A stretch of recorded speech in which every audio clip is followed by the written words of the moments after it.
Welcome to Kenton's videos. Enjoy the video. You start by confirming compatibility and power. Check model and frequency band so you don't waste time. Once done, attach the correct adapter or fresh batteries and make sure the receiver shows a steady power LED. If it blinks, stop and recheck voltage. Place the receiver near the transmitter, roughly 3 to 10 meters away with a clear line of sight. This reduces interference and makes pairing predictable. Also, switch off nearby strong Wi-Fi or Bluetooth while you begin the connection process.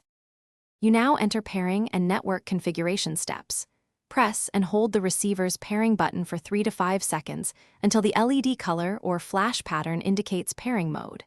Then, on your transmitter or control device, enable wireless discovery and choose the receiver SSID, or open the vendor app to initiate a secure pairing sequence.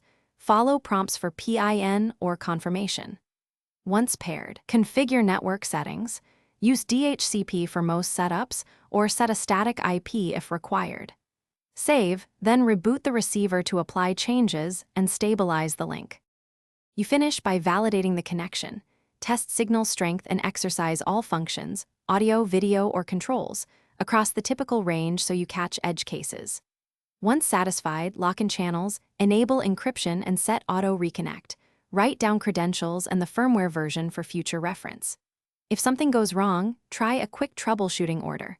Power cycle both units, move them closer, then perform a factory reset if needed, and re-attempt pairing while watching status LEDs.